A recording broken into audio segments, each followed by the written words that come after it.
ओम शांति।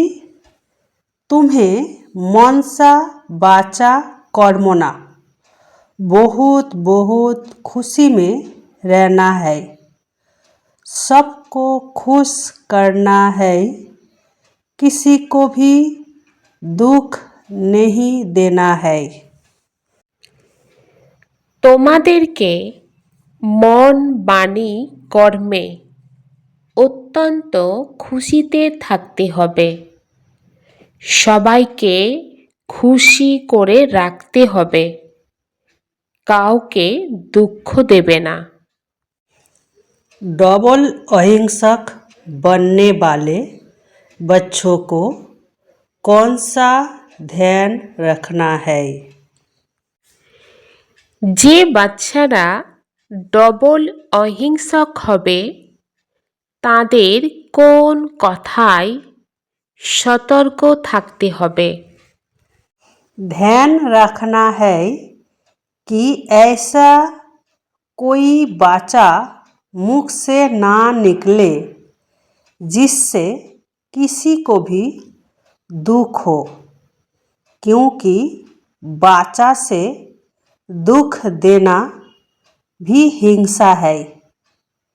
हम देवता बनने वाले हैं, इसलिए चलन बहुत रॉयल हो, खान पान ना बहुत ऊंचा ना नीचा हो। এমন কোনো কথা বলবে না যাতে কারোর দুঃখ হয়, কারণ বাণীর মাধ্যমে দুঃখ দেওয়াও হলো হিংসা। এই বিষয়ে সতর্ক থাকবে।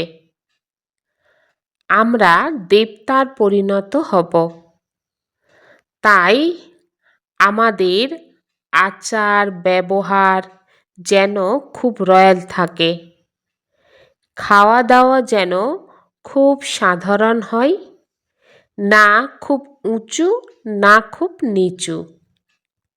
এই সব কিছুকে ঠিক রাখার জন্য বাবা বাচ্চাদেরকে প্রতিদিনই বোঝান যে নিজেকে আত্মা ভেবে বসো এবং বাবাকে স্মরণ করো।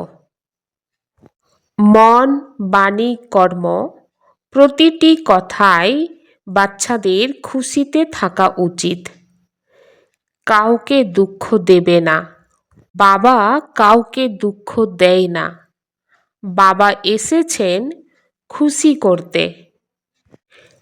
এমন কোনো কর্ম করা উচিত নয় অন্যর কাছে দুঃখ পৌঁছাবে সেই রকম কোনো সংকল্প করাও উচিত না। এর জন্য বাবাকে স্মরণ করে স্থিতি বা অবস্থা বাচ্চাদের পাক্কা করে গড়ে তুলতে হবে, কারণ একটু ঢিলেঢালা দিলেই কর্ম ইন্দ্রিয়ের মাধ্যমে বাচ্চারা কিছু কিছু ভুল করতেই থাকে। অন্য আত্মাকে আত্মা ভাই রূপে দেখবে, তখন কিন্তু কাউকে দুঃখ দেওয়া হবে না। বাচ্চারা যখন ভুল করে শরীর দেখতে থাকে তো দুঃখ দিয়েই দেয়। দুঃখ কাউকে দেব না, এর জন্য গুপ্তভাবে পরিশ্রম করতে হবে, আর এই পরিশ্রম বুদ্ধির পরিশ্রম। এখন তোমাদের বুদ্ধিকে পারস বুদ্ধি করে গড়ে তুলতে হবে। तो शिव बाबा ही याद रहता है, वह है ही कल्याणकारी बाप। कहते हैं मैं 5 तत्वों का भी कल्याण करता हूँ, वहाँ कोई भी चीज़ कभी तकलीफ नहीं देती है। শিব বাবা হলেন কল্যাণকারী বাবা। বাবা বলেন আমি 5 তত্ত্বের কল্যাণ করি, সেখানে কোনো জিনিস কখনোই দুঃখ দেয় না। অর্থাৎ সত্যযুগে কখনোই কোনো জিনিস দুঃখ দেয় না। এখানে অর্থাৎ এই কলিযুগে কখনো ঝড়ো তুফান, কখনো প্রচণ্ড ঠান্ডা, কখনো কিছু হতেই থাকে। সেখানে অর্থাৎ সত্যযুগে সর্বদাই বসন্ত ঋতু থাকে, চির বসন্ত। দুঃখের নাম নিশানি থাকে না। নামই হলো স্বর্গ, হেবিন। তো বাবা এসেছেন তোমাদের স্বর্গের মালিক করতে। সত্যযুগকে বলা হয় সদ্গতি, আর এখানে তো প্রত্যেকের দুর্গতি। বাবা হলেন গাইড বা কান্ডারি, বিষয় সাগর থেকে সবার জীবনরূপী নৌকা পার করান, যার নামই হচ্ছে ক্ষীরসাগর। বিষ্ণুকে ক্ষীরসাগরে দেখানো হয়। এই সব কিছু হলো ভক্তি মার্গের গায়েন। এখন তোমরা আত্মারা কাঁটা থেকে ফুলে পরিণত হচ্ছ। বোঝাই যায় না এটা হলো কাঁটার জঙ্গল। একে অপরকে দুঃখ কষ্ট দেয়, হত্যাও করে। বাবা বাচ্চাদেরকে বলেন, এখন হলো তোমাদের বানপ্রস্থ অবস্থা। ছোট বড় সবাইরই বানপ্রস্থ অবস্থা। তোমরা বাণী থেকে ঊর্ধ্বে যাওয়ার জন্য পড়াশোনা করছো। তোমরা এখন সদ্গুরু শিব বাবাকে পেয়েছ। শিব বাবাই তো তোমাদেরকে বানপ্রস্থে নিয়ে যাবেন। এটা হলো ইউনিভার্সিটি। बाप कहते हैं बच्चे अच्छी रीति पुरुषार्थ करो, दैविक गुण धारण करो, भल खाओ पियो।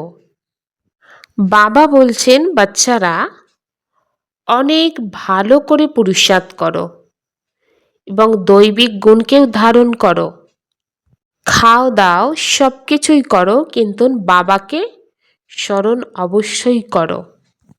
श्रीनाथ दारे में जाओ, वहाँ की घी के माल ढेर मिलते। घी के कुएं ही बने हुए हैं, तो खाते कौन है? श्रीनाथ और जगन्नाथ दोनों को काला बनाया है। जगन्नाथ के मंदिर में देवताए वहाँ चावल का हंडा बनाते। सिर्फ चावल का ही भोग लगता है, क्योंकि अभी साधारण है ना। বা বলেন শ্রীনাথের মন্দিরেতে যাও, ওখানে ঘিয়ের মাল অনেক মিলতে থাকবে, ঘিয়ের কুয়ো বানানো আছে। তো ওখানের এই জিনিস খায় কে? পূজারী লোক। শ্রীনাথ আর জগন্নাথ দুজনকেই কালো বানিয়েছে। জগন্নাথের মন্দিরে রন্ধন হয়ে গেলে 4 ভাগের ভাগ হয়ে যায়, শুধুমাত্র চালেরই ভোগ দেয়া হয়, কারণ এখন ভোজন তো সাধারণ। তো জগন্নাথকে বলা হয় ঠুটো জগন্নাথ, কারণ জগন্নাথের হাত পা নেই। তো হাত পা নেই অর্থাৎ শক্তিহীন। তো পরমাত্মা বাবা বলেন যে এখন সেই আত্মারা, দেব আত্মারা শক্তিহীন হয়ে গিয়েছে। তো শক্তিহীন মানে সাধারণ ভোজন।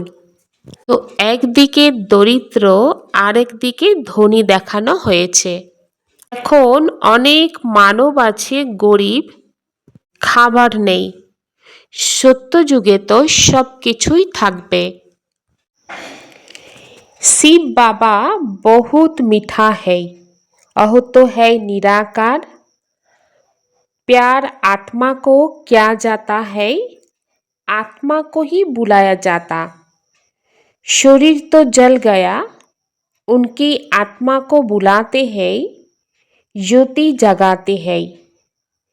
इससे सिद्ध है आत्मा को अंधियारा होता है।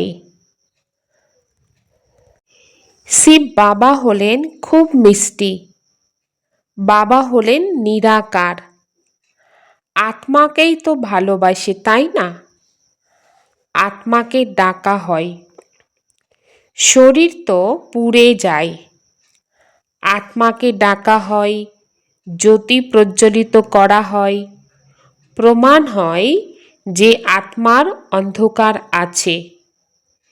আত্মাই হলো দেহহীন, তাহলে অন্ধকার ইত্যাদি কিভাবে হবে? তো সেখানে এমন কথা নেই, এসব হলো ভক্তি মার্গে। বাবা কত ভালো করে বুঝিয়ে দেন, জ্ঞান খুবই মিষ্টি, এইখানে চোখ খুলে বুঝতে হয়, অর্থাৎ জ্ঞানকে ভালো করে বুঝতে হবে। তোমরা জানো শিব বাবা এইখানে বিরাজিত আছেন, অর্থাৎ ব্রহ্মার দুই ভ্রুকুটির মাঝখানে, তাই চোখ খুলে বসা উচিত। গায়েন আছে, সত্যের নৌকা হিলবে দুলবে ডুববে না, অর্থাৎ যে আত্মা সত্যের পথে চলে, তো সেখানে অনেক বাধা বিঘ্ন পরিস্থিতি ঝঞ্ঝাট ঝামেলা অবশ্যই আসে সেই ব্যক্তির জীবনে, কিন্তু সত্যের হাত ধরে থাকার কারণে জীবন হিলতে দুলতে অবশ্যই থাকে, কিন্তু ডুবে যায় না, অর্থাৎ মুশকিল হয়, লস হয় না। অন্য কোনো সৎসঙ্গে যেতে মানব বাধা দেয় না, কিন্তু এখানে বারণ করে, কারণ বাবা বলেন এখানে শ্রীমতের হাত ধরেই চলতে হবে, আর তোমাদের সম্পূর্ণ ব্রাহ্মণ হতে হবে, কারণ এখানের জ্ঞান হচ্ছে নর থেকে নারায়ণ আর নারী থেকে লক্ষ্মী হওয়ার জ্ঞান। বাবা বাচ্চাদেরকে রাজারও রাজা বানায়। বাচ্চারা এটাও বুঝে গিয়েছে আমরা প্রতি 5000 বছর পরেই পড়াশোনা করে থাকি। बाबा कहते अभी दुनिया की हालत देखो, कितनी पार्टीशन है, पानी के ऊपर जमीन के ऊपर झगड़ा चलता रहता, अपने अपने प्रांत की संभाल करते रहते, ना करे तो छकड़े लोग माना बच्चे लोग पत्थर मारने लग पड़े। वो लोग समझते ये नौजवान पहलवान बन भारत की रक्षा करेंगे, सो पहलवानी अभी दिखलाते रहते, तो दुनिया की हालत देखो कैसी है, রাবণ রাজ্য है না। বাবা বলেন এখন দুনিয়ার অবস্থা দেখো, পার্টিশান ভাগাভাগি আছে, জল নিয়ে জমি নিয়ে ঝগড়া চলতেই থাকে, নিজের নিজের স্থানে রক্ষণাবেক্ষণ করতে থাকে, না করলে ইয়ং ছেলেরা পাথর মারতে শুরু করে, তারা ভাবে এই নতুন জেনারেশন বীর বাহাদুর হয়ে ভারতে রক্ষা করবে, তাই নিজের বীরত্ব দেখায়, তো দুনিয়ার অবস্থা দেখো কেমন হয়েছে, এ হলো রাবণ রাজ্য, তাই না? তো কেন রাবণ রাজ্য বাবা বলছেন? যেখানে খুন খারাপি লড়াই ঝগড়া, সেখানেই মানুষের সর্বশক্তি প্রয়োগ করে, আর ভালো কিছু করার জন্য মানবের বুদ্ধি পর্যন্ত চলে না, আর অন্য কিছু কাজ করা তো দূরের কথা। তো মানব ভাবে নূতন রক্ত মানে নূতন কিছু করবে, তো নূতন কিছু তখনই করতে পারে যখন বুদ্ধিতে নূতন সুন্দর কিছু ভাবনা উদয় হয়, আর এই সুন্দর ভাবনা উদয় করার জন্য আধ্যাত্মিক জ্ঞান প্রত্যেক মানব জীবনের প্রয়োজন আছে। সেই জন্য বাবা বলেন এই দুনিয়াতে সব অসুর সম্প্রদায়ের হয়ে গিয়েছে, এখন তোমাদের ভালো কিছু করার জন্য দৈবিক সম্প্রদায়ের হতে হবে। बाप कहते हैं ये है ही आसुरी संप्रदाय, तुम अभी दैवी संप्रदाय बन रहे हो। देवताओं और असुरों की, फिर लड़ाई कैसे होगी? तुम तो डबल अहिंसक बनते हो। वह है डबल अहिंसक। देवी देवताओं को डबल अहिंसक कहा जाता है। अहिंसा परमो देवी देवता धर्म कहा जाता है। বাবা বলেন, এটা হলো অসুর সম্প্রদায়। তোমরা এখন দৈবিক সম্প্রদায়ের হয়েছ। দেবতা এবং অসুরদের তাহলে যুদ্ধ হবে কিভাবে? তোমরা তো ডবল অহিংসক হচ্ছ। তারা হলো ডবল অহিংসক। দেবী দেবতাদের ডবল অহিংসক বলা হয়। অহিংসা পরম দেবী দেবতার ধর্ম বলা হয়। বাবা বুঝিয়েছেন, কাউকে বাণীর মাধ্যমে দুঃখ দেয়া হলোই হিংসা। তো তোমরা দেবতা হও, তাই প্রতিটি কথায় রয়্যালটি হওয়া উচিত। খাওয়া দাওয়া ইত্যাদি সাধারণ রাখবে, না খুব উঁচু না খুব হালকা, এক রস রাখবে। রাজা খুব কম কথা বলে। রাজার প্রতি প্রজার ভালোবাসাও অনেক থাকে। এখানে তো তোমরা দেখছো না কত আন্দোলন হচ্ছে। বাবা বলেন, যখন এমন অবস্থা হয় তখনই আমি এসে বিশ্বের শান্তি স্থাপন করি। इन कर्मेंद्रियों से कोई भूल ना हो, इसके लिए मैं आत्मा हूँ, ये स्मृति पक्की करनी है। शरीर को नहीं देखना है, एक बाप की तरफ अटेंशन देना है। এই কর্মেন্দ্রিয়ের মাধ্যমে যাতে কোনো ভুল না হয় তার জন্য আমি আত্মা, এই স্মৃতি পাক্কা করতে হবে। শরীরকে দেখবে না, এক পিতার প্রতি অ্যাটেনশন দিতে হবে, অর্থাৎ এক শিব বাবা, दूसरा না কই। তো বুদ্ধির অ্যাটেনশন দিতে হবে। अभी वानप्रस्थ अवस्था है, इसलिए वाणी से परे जाने का पुरुषार्थ करना है। पवित्र जरूर बनना है, बुद्धि में रहे। सच की नैया हिलेगी, डूबेगी नहीं। इसलिए विघ्नों से घबराना नहीं है। এখন হলো বানপ্রস্থের সময়, তাই বাণীর ঊর্ধ্বে যাওয়ার পুরুষার্থ করতে হবে। পবিত্র নিশ্চয় থাকতে হবে, বুদ্ধিতে যেন থাকে। সত্যের নৌকা দুলবে, কিন্তু ডুবে যাবে না। তাই তোমরা বাচ্চারা বিঘ্নকে দেখে ভয় পাবে না। দুনিয়াতে মিথ্যার নৌকা সুন্দরভাবে চলতে থাকে। দেখলে মনে হয় যেন সারা বিশ্বকে জয় করে নিয়েছে। কিন্তু বাবা বলে, ঠিক সময় অনুসারে মাছ নদীতে গিয়ে ভরার ডুবি হয়েই যায়।